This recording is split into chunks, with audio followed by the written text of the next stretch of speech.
O que a Bíblia diz que vai fazer em meio à tua fraqueza? O que a Bíblia diz que vai fazer em meio à tua angústia? O que a Bíblia diz que vai fazer em meio aos teus traumas e aos teus medos?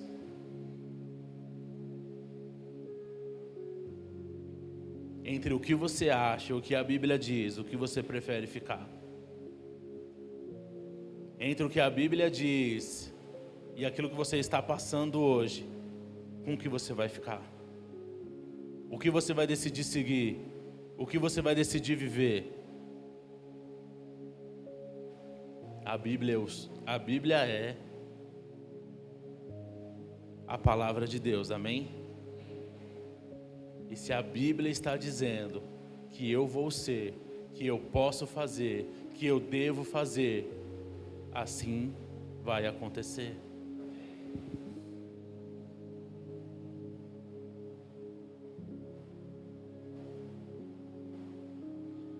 Mediante a isso, eu sou o que a Bíblia diz que eu sou, eu tenho o que a Bíblia diz que eu tenho, e eu faço aquilo que a Bíblia diz que eu posso fazer. Mediante a isso, como está as nossas vidas? Salmo 139 diz: sonda-me, ó Deus, e conhece o meu coração.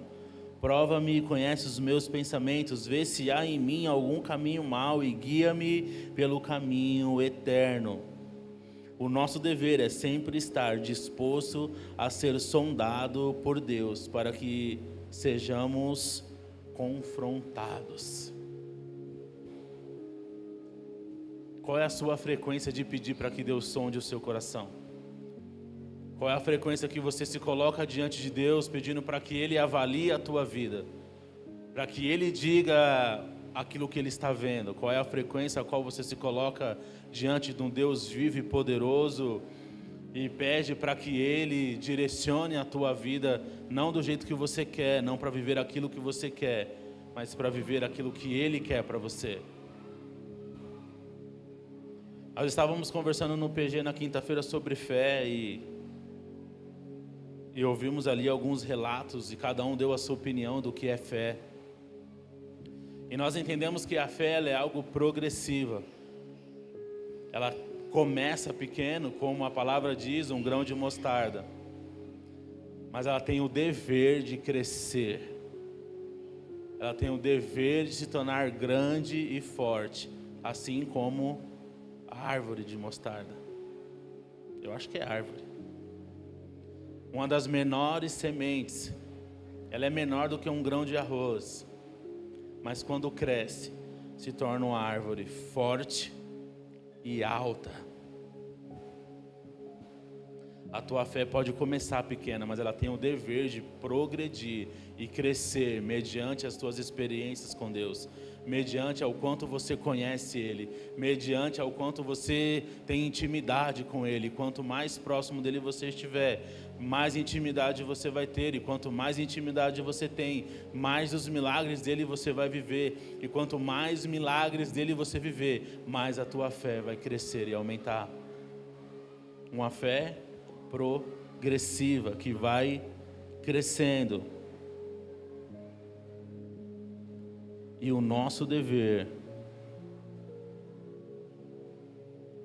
é constantemente estarmos progredindo na presença de Deus,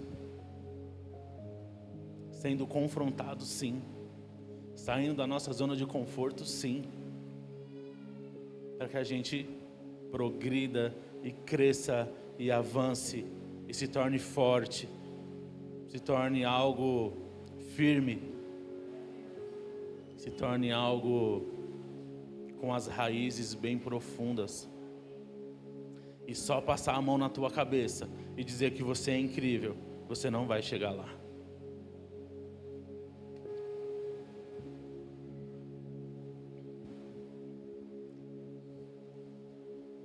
E só dizer que você é incrível não vai te ajudar.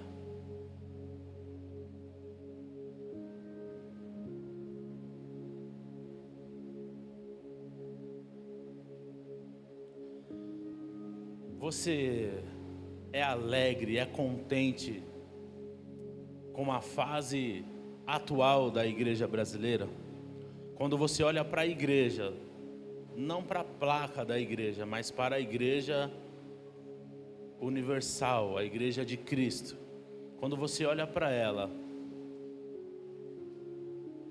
qual a fase que você acha que ela se encontra? Como que ela está nos teus olhos?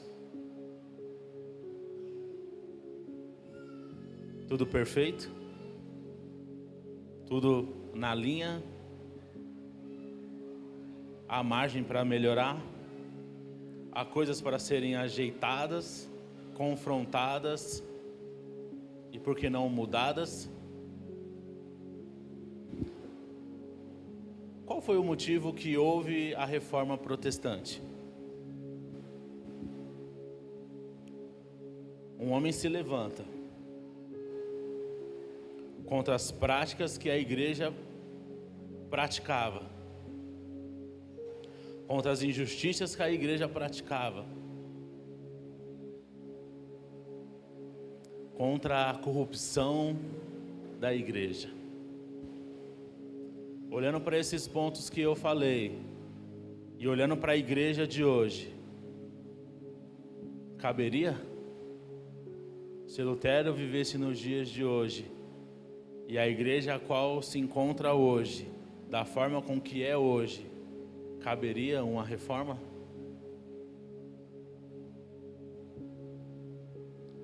Só tem um pequeno detalhe da reforma de Lutero, do tempo de Lutero para o tempo de hoje. Eu e você não estávamos lá.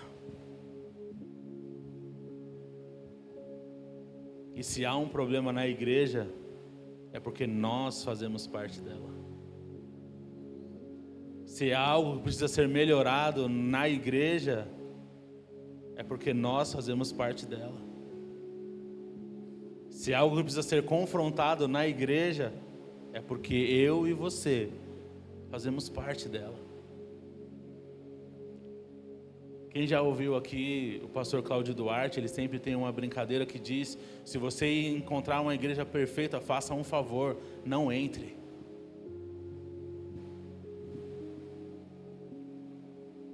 Ah, Fábio, então você espera que a igreja seja feita de pessoas perfeitas? Não, eu espero que a igreja seja uma igreja imperfeita, mas com pessoas que desejam viver uma vida diferente, que não estão conformados com a vida a qual estão e com o estado a qual se encontram. Vão encontrar a perfeição? Talvez não, mas vão continuar a progressividade de buscar algo cada vez melhor, sendo confrontados para viver algo melhor, sendo confrontados contra você mesmo, para que você deixe de ser você, para ser quem Deus deseja que você seja. O grande problema da igreja somos nós. Se nós nos posicionarmos em vivermos diferente, a igreja vai mudar. Nós começamos com um texto que diz que a igreja é o alicerce da verdade. Então essa mudança tem que começar em mim, tem que começar em você. Essa mudança que nós desejamos sobre a igreja brasileira tem que começar em você. Você tem que entender que você precisa ter transformado e confrontado para viver essa transformação, para que a igreja brasileira deixe de viver apenas por barulho, mas viva por uma completa convicção de quem Deus é. Mas eu repito, nós somos a igreja. Nós precisamos ser reformados. Nós precisamos ser transformados. Nós precisamos ser curados. Somos nós que precisamos fazer algo diferente. Porque não adianta nós apenas apontarmos aquilo que nós enxergamos de errado nas outras pessoas, quando nós não temos coragem de pedir para Deus sondar o nosso coração e ver se tem ali algum caminho mau. Nós não temos o direito de tirar a trave do olho do nosso irmão sem antes tirar o que está no nosso. Nós não temos o direito de reclamar da igreja brasileira, sendo que nós não fazemos nada para mudar a igreja brasileira. Nós não podemos fazer nada para mudar a igreja se você é aquela pessoa que está confortável em ouvir o evangelho no domingo e não praticá-lo na segunda. Nós não viveremos uma igreja transformada e transformadora enquanto nós não decidirmos mudar. E não tem a ver com o irmão que está do teu lado, ou até tem, mas que talvez para ele ser transformado, você primeiro precisa ser transformado também.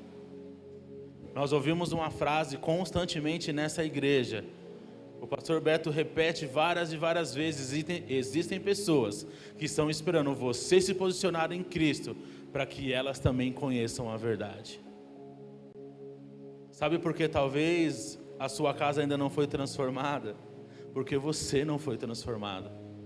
Sabe por que talvez a sua casa não vive uma restauração em Cristo? Porque você está confortado na tua zona de conforto e não tem vontade de fazer nada diferente, não tem disposição de fazer nada diferente. Só que eu quero te dizer uma coisa: se você não tem disposição de fazer algo diferente, não ouse reclamar daquilo que você está vivendo, porque você está vivendo exatamente aquilo que você decidiu viver. Quando você não se permite sair da zona de conforto, você não tem direito de reclamar sobre as coisas que têm acontecido na tua vida e na tua história. Quanto mais você deseja mudança, quanto mais você deseja sair da sua zona de conforto, mais o Senhor tem desejo em usar a tua vida para transformar a vida de outras pessoas.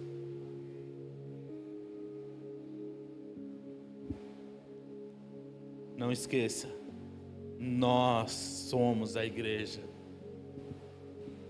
Nós somos a igreja. Nós somos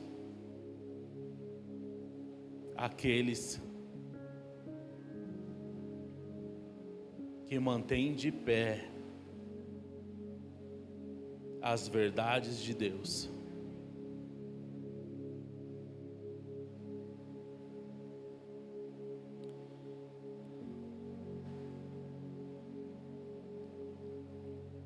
Uma das características que nós enxergamos na igreja dos dias de hoje foi a corrupção, certo? Corrupção é uma forma de desonestidade ou crime praticado por uma pessoa ou organização a quem é confiada uma posição de autoridade, a fim de obter benefícios ilícitos ou abusos de poder para ganho pessoal.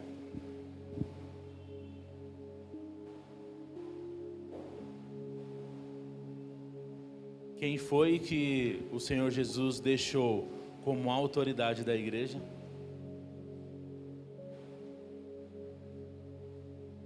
Quem o Senhor Jesus deixou como autoridade da igreja? E não tem a ver com um cargo eclesiástico. Vamos repetir. Levanta sua mão. Põe na tua cabeça. Você é a autoridade. O Senhor deixou para nós o cuidado da igreja. Ele deixou para nós o desenvolvimento da igreja. Quando ele, lá em Mateus, ou nos evangelhos em geral, ele diz: ide pregar o evangelho por todo mundo, a toda criatura. Ali ele nos comissionou a sermos igreja. Ali ele nos comissionou a levarmos a igreja. E ali ele nos deu autoridade sobre a igreja, de levarmos ela por onde nós formos, por onde nós passarmos.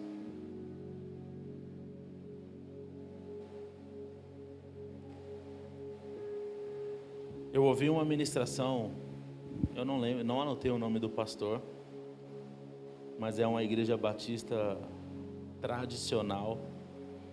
E ele dividiu, isso eu achei interessante, entre dois grupos de deveres da igreja: deveres internos dentro da igreja e deveres externos da igreja, com aqueles que estão lá fora.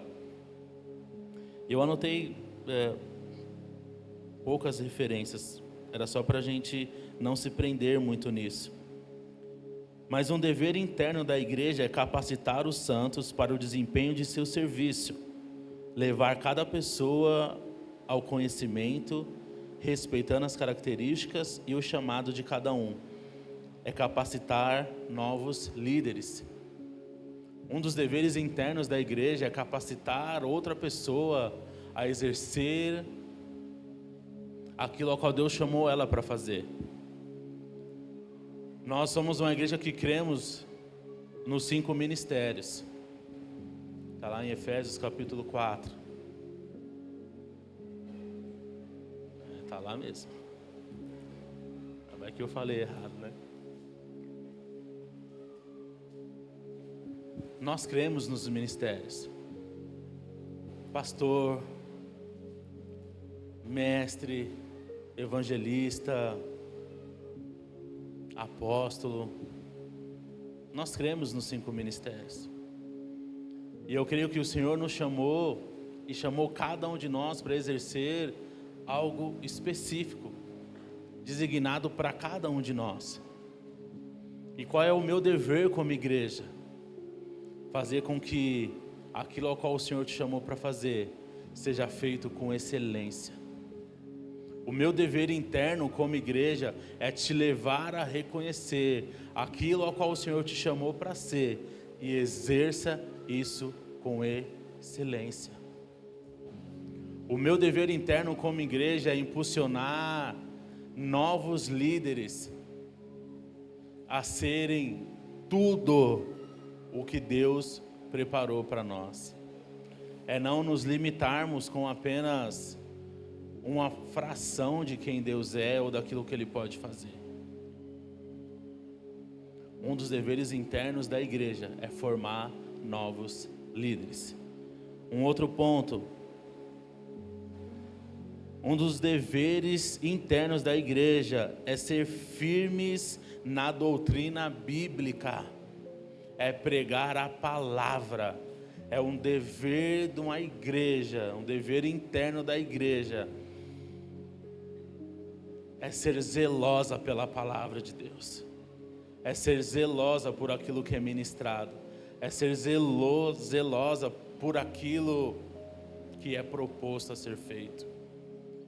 Um dever interno da igreja é prezar pela palavra de Deus, não pelo que eu acho, não pelo que eu quero, não pelas minhas experiências pessoais, mas pela palavra de Deus. Um outro ponto, que é um dever interno da igreja, é o desenvolvimento e capacitação.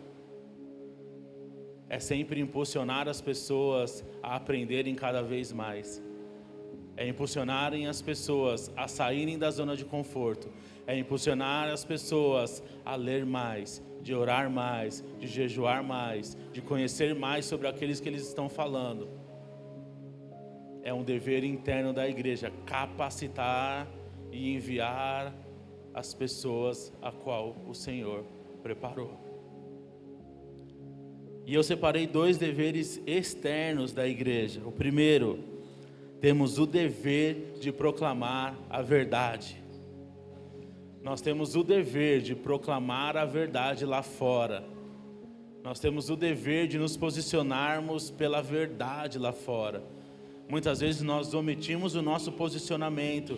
Muitas vezes nós omitimos até que nós somos cristãos. Um dever externo da igreja é se posicionar na verdade. E um outro dever externo da igreja é defender a verdade. Então eu vou arrumar briga lá fora? Não. Sabe como você vai defender a verdade? Sendo a verdade. vivendo a verdade, sendo o exemplo da verdade. O que a Bíblia diz sobre a verdade? Eu sou o caminho, a verdade e a vida. Então, como nós defendemos a verdade? Vivendo Cristo, vivendo Jesus. É nosso dever externo, lá fora, mostrar quem nós servimos, quem nós somos em Cristo, ao ponto das pessoas olharem para nós e identificarem algo diferente, que não tem a ver conosco, mas tem a ver com aquele que nos chamou, tem a ver com aquele que nos salvou, tem a ver com aquele que nos amou, mas também tem a ver com aquele que nos confrontou.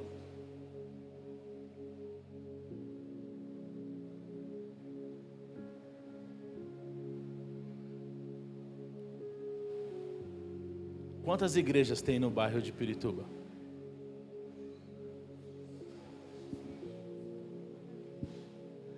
No caminho da tua casa até aqui, quantas igrejas você passou?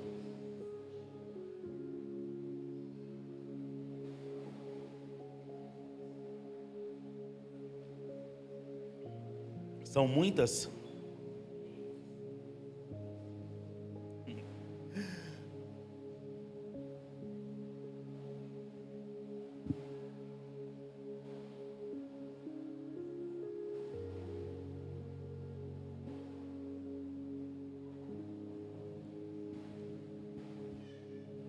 E por quê? Mesmo com tantas igrejas, nós continuamos vendo os números de homicídios no nosso bairro crescer, de prostituição crescer, de pontos de drogas crescer, de adegas crescerem, agora é uma em cada esquina.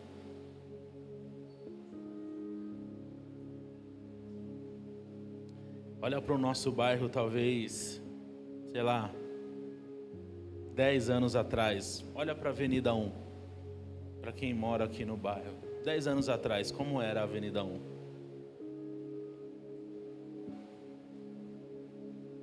Ainda era um bairro, uma avenida residencial. E de 10 anos para cá, o que se tornou?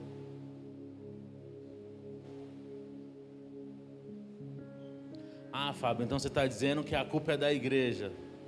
Também. A culpa também é da igreja, porque nós estamos muito preocupados conosco. Estamos muito preocupados com a nossa placa. E assim, para não ser mentiroso, falso, algo está sendo feito para mudar isso. E nós fazemos parte dessa mudança. Nós fazemos parte disso. Essa igreja faz parte de uma aliança pastoral com outras igrejas do nosso bairro para mudar essa realidade. Lembra que eu falei de sair da zona de conforto? Talvez a gente demorou muito para entender que o que o nosso bairro precisa não é de mais uma placa de igreja. O que o nosso bairro precisa é da igreja. É da unidade, é da comunhão do corpo, é da junção dos santos. Talvez nós demoramos muito e talvez perdemos muito tempo e demos campo para o inimigo fazer o que ele queria, para que hoje a gente viesse a entender que nós precisamos nos posicionar como igreja e lutar contra aquilo que nós mesmos abrimos mão. Mas eu continuo crendo na palavra que foi lançada sobre este bairro, de que vai faltar igrejas para o número de pessoas que vão conhecer o Senhor Jesus Cristo. Eu continuo crendo na palavra de que Pirituba pertence ao Senhor Jesus.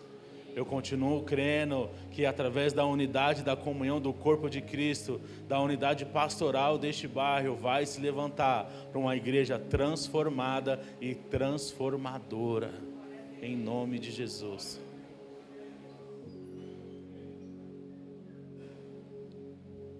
A igreja, gente, E nós somos a igreja.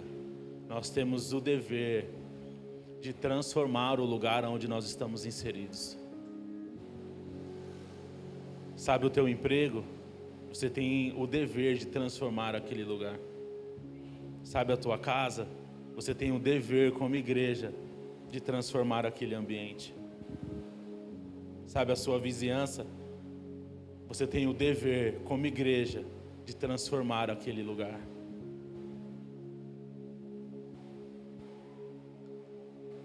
E nós temos relatos de que isso já aconteceu. De grandes avivamentos pelo mundo que começou com um pequeno grupo de pessoas que decidiram sair da zona de conforto e viver algo incrível e sobrenatural com Deus. Pessoas que ao ponto e bairros, cidades e países seriam alcançados porque pessoas decidiram sair da zona de conforto, serem confrontados com a verdade, permitir que a verdade nos molde e nos transforme. E aí eu tenho uma coisa para te dizer: vai doer. Não vai ser fácil, não vai ser com sorrisos, muitas vezes vai ser com lágrimas. Salmo 126. Aqueles que plantam em lágrimas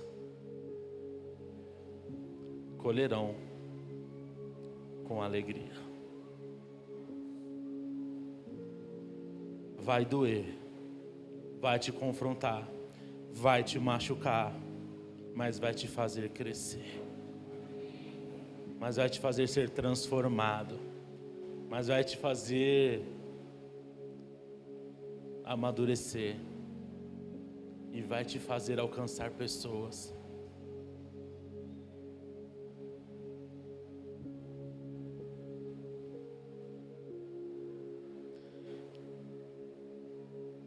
Toda vez que alguém diz aqui que está acabando, o que isso significa? Que ainda está longe de acabar. Mas dessa vez está acabando mesmo. Dessa vez.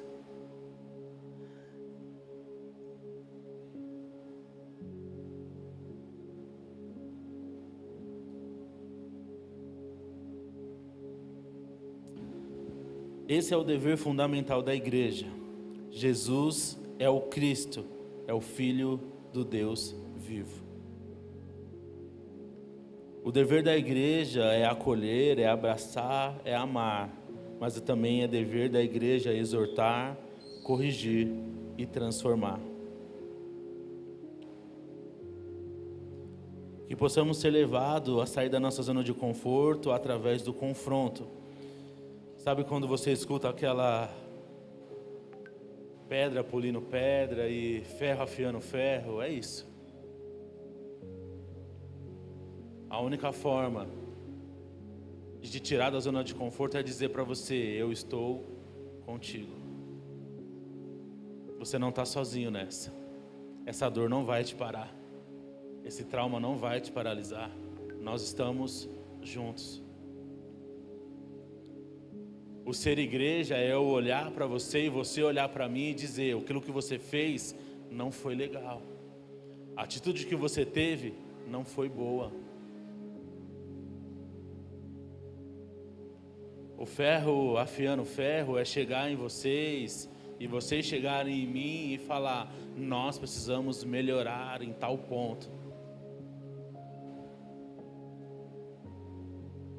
É o irmão ajudando o irmão, é a família ajudando a família, e Cristo ajudando todos nós. O meu desejo é que realmente nós sejamos confrontados com a verdade bíblica todos os dias, para não sermos levados por qualquer vento de doutrina para um lado ou para outro. Que o tempo de palavras de afirmação sobre a tua vida dure apenas um pouquinho. o tempo necessário para que você seja fortalecido, mas que isso te gere o desejo, a fome e a sede de buscar mais de quem Ele é.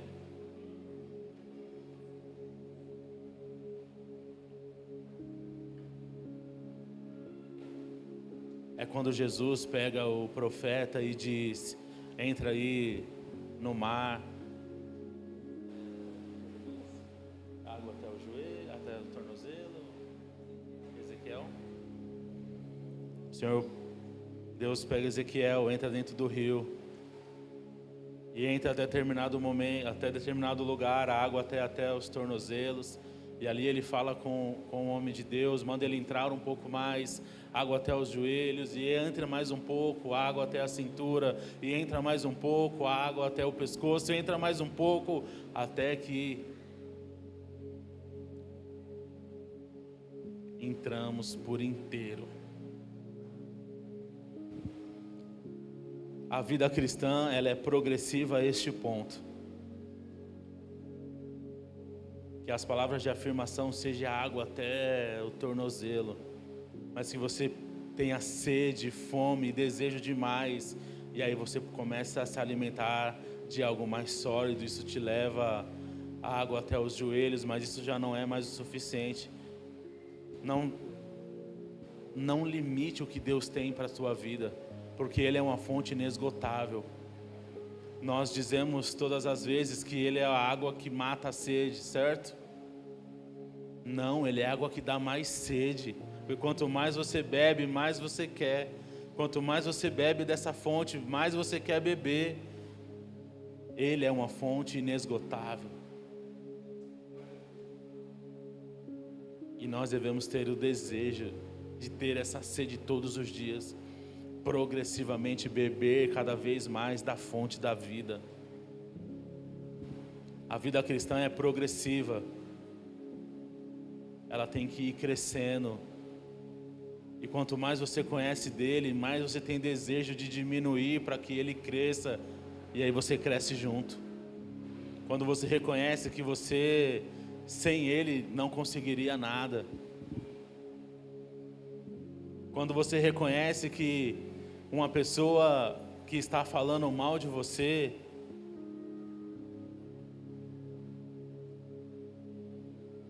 ainda não significa quem realmente você é, porque você é muito pior do que aquilo que ela está dizendo. Se ela te conhecesse de verdade, ela saberia disso. Então até nisso se alegre.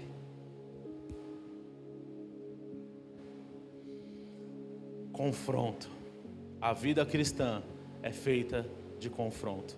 Eu já falei essa frase aqui, eu vou repetir ela todas as vezes que eu tiver a oportunidade. O Evangelho de Cristo não é para te deixar feliz, é para exaltar Jesus Cristo. O Evangelho não é para te confortar, é para te confrontar, para que o nome de Jesus seja bendito e adorado em todo tempo.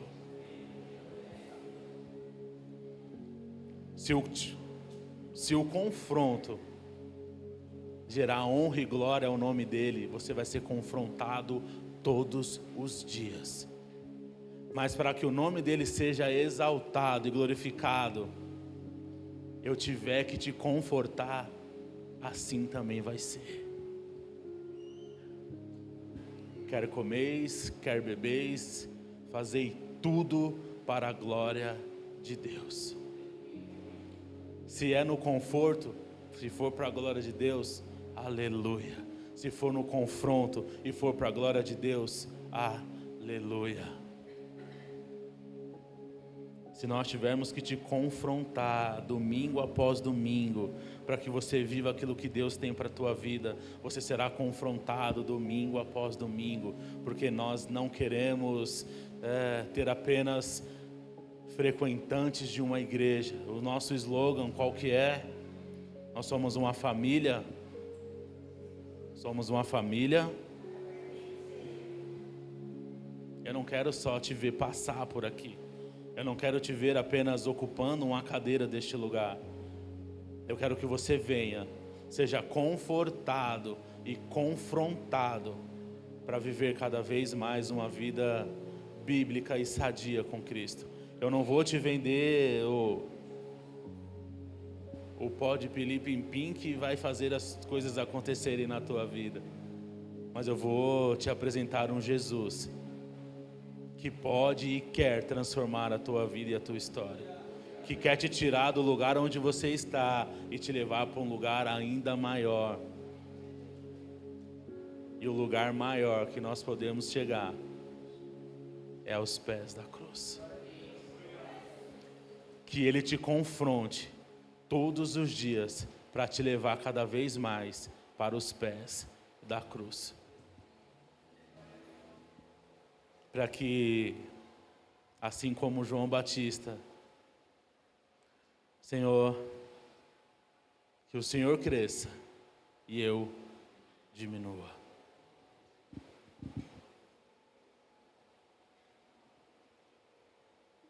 Falei que já estava acabando. O Ministério de Louvor. Fiquem à vontade para tomarem o lugar de vocês. E se vocês não vierem, eu vou chamar o Roberto. O que vocês acham?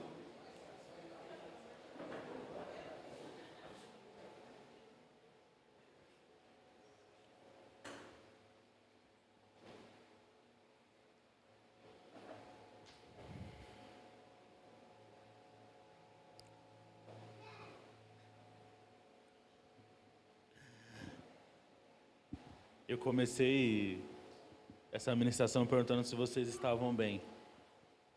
Vocês estão bem?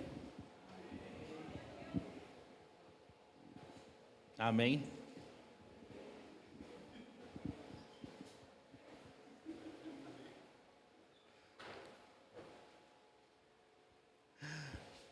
Sabe qual é o mais louco com Deus?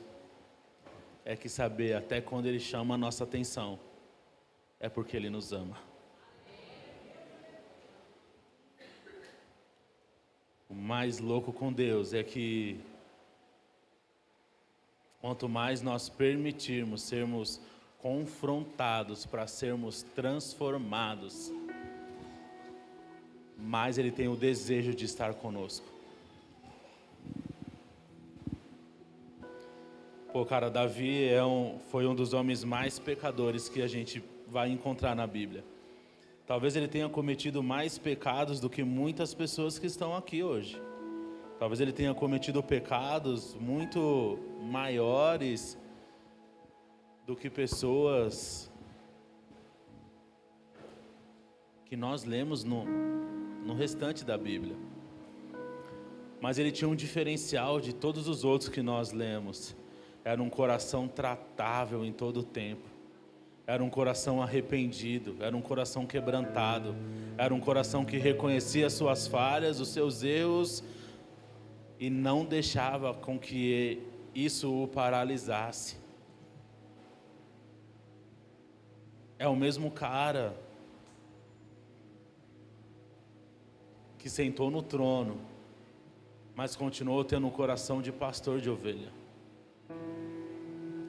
Porque os lugares ao qual o Senhor nos colocou são apenas lugares que Ele nos colocou. Não muda quem nós somos. Ele se sentou no trono, mas com um coração que ainda era de um pastor de ovelhas. Coração tratável, ensinável, um coração disposto, disponível. Um coração totalmente entregue na presença de Deus. Luiz Hermínio tem uma frase que diz: quem é bom de argumento é ruim de arrependimento. Muitas vezes a gente quer argumentar com Deus algumas coisas. Se arrepende logo de uma vez e para de ficar questionando Deus de algumas coisas.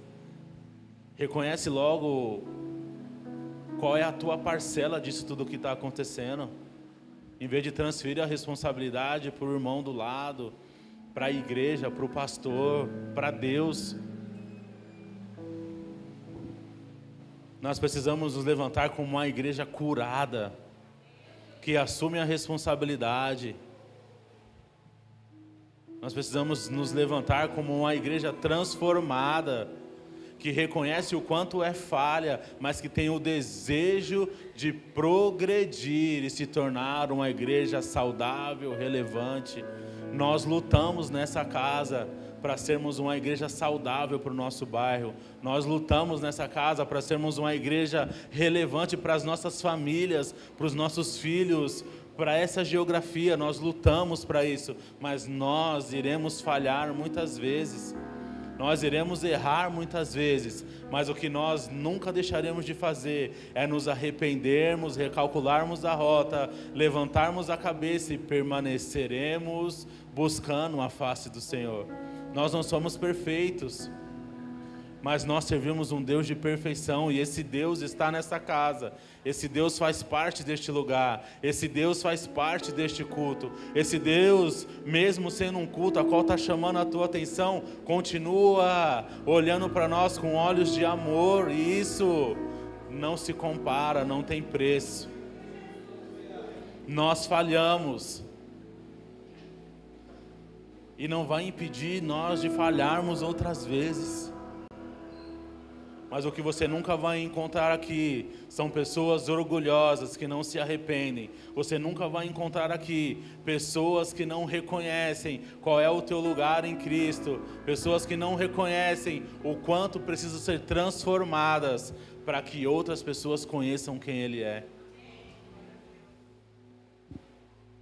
Nós clamamos por uma igreja com uma fé progressiva, que cresça e cresça e cresça, mediante ao contato e a proximidade com Ele.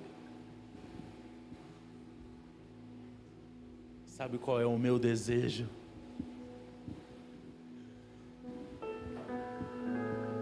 Que você saia daqui totalmente triste com tudo aquilo que você ouviu. O meu desejo é que isso não gere alegria no teu coração.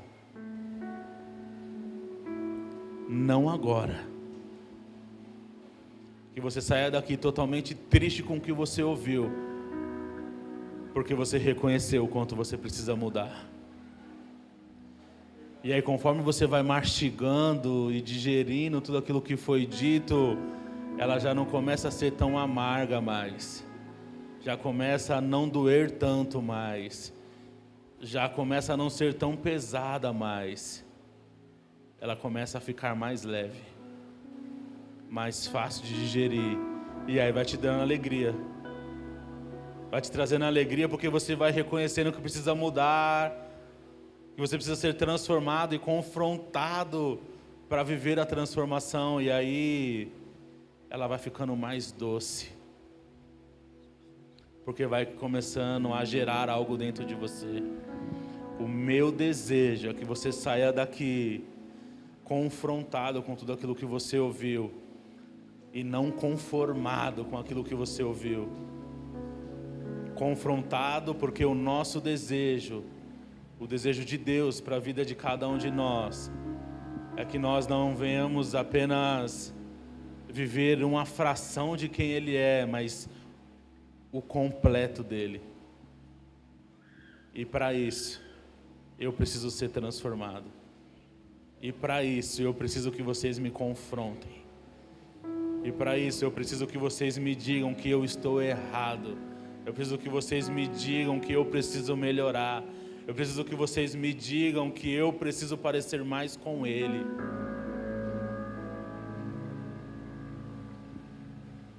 Quanto mais nós parecermos com Ele, mais confrontados nós seremos.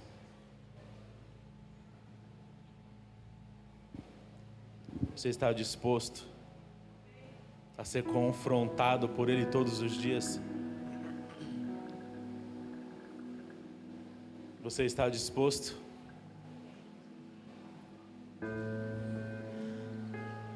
Nós vamos novamente adorar ao nosso Deus.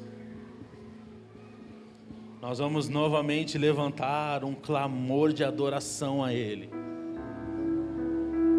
E esse clamor vai ser diferente. Porque enquanto você estiver adorando Ele, você vai pedindo para Ele te transformar. Enquanto você estiver adorando Ele, você vai pedindo para Ele te confrontar, para tirar de você todas as suas mazelas, os teus medos, os teus traumas, os seus pecados de estimação, a qual você insiste em não abandoná-lo. Você vai pedindo para que Ele venha cada vez mais te dar força, para que Ele venha te dar sabedoria, entendimento, discernimento. Você vai adorá-lo, mas de uma maneira a qual você vai estar clamando que você deseja ser confrontado por Ele, ao ponto de nunca mais ser o mesmo, ao ponto de você fazer como Paulo: já não vivo mais eu, mas Cristo vive em mim.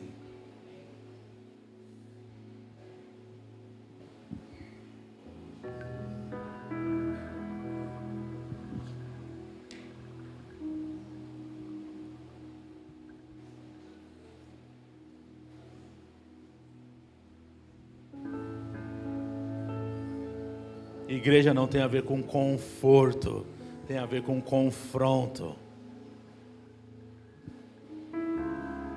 Que você seja confrontado todos os dias por Cristo.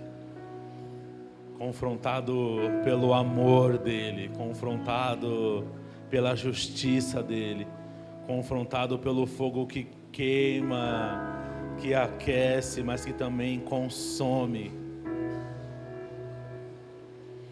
Que você seja confrontado todos os dias, pois Ele não aceita menos do que tudo que Ele já sonhou e planejou sobre a tua vida. Então também não aceite menos do que isso, porque o que Ele tem para nós é incrível e sobrenatural.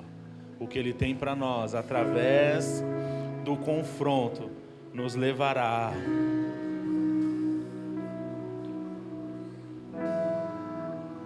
a lugares a qual nós nunca fomos antes, mais perto dEle.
De ti.